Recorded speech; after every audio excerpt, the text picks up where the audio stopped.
The GPM mission is a sophisticated network of satellites, covering the entire globe in less than 3 hours, giving us an unprecedented picture of precipitation from rain to falling snow, hurricanes and monsoons, droughts and floods. So how do we get all of that information out of this? The short answer?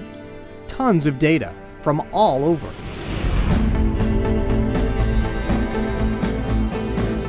As GPM takes snapshots of precipitation, like in a major storm, the data gathered is transmitted to a network of satellites called TDRS. The important thing to recognize is that the GPM satellite doesn't talk directly to the Earth, it talks to the communications satellite, which is known as TDRS, and TDRS satellites talk to a ground station which is at White Sands, New Mexico. And that's a very effective way to get continuous data which cannot be gotten otherwise unless you do direct broadcasts and have many, many ground stations, which isn't as effective as going through the TDRS system.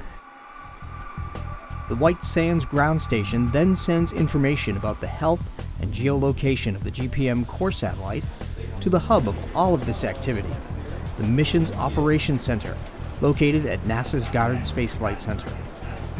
The raw data streams into Goddard's Precipitation Processing System, or PPS. The data from the radar is routed through GPM's partner, the Japan Aerospace Exploration Agency, for initial processing, and then is sent back to the PPS. The data that come down from the satellite are actually not precipitation. They're in the form of radiances in the case of the microwave instruments, or reflectivities in the case of the radar. The computer codes I've been talking about, the algorithms, are the way we get from numbers that nobody, including me, can directly interpret to the thing that we care about, which is precipitation. The GPM mission is not just the core spacecraft, but also a constellation of existing satellites from partners around the world. Each constellation member may have its own unique scientific objectives, but they all contribute data to the PPS in order to develop global precipitation products. Precipitation processing system gets data from the satellite and various other sources and creates the science products that are going to be used for both applications purposes, that is societal benefits, and scientific research. The PPS then produces a suite of data products, including both instrument-specific and merged data, unifying the data gathered by the international partner satellites that make up the GPM constellation. You could compare this to making soup. We have carrots, and we have onions, and we have potatoes. They're all vegetables. And so you have to wash them, peel them, take out the bad spots. That's a really important step. You don't want your soup to taste bad. When you get done, of course, you have to taste test it to make sure you have the seasoning right, and then you have to serve it.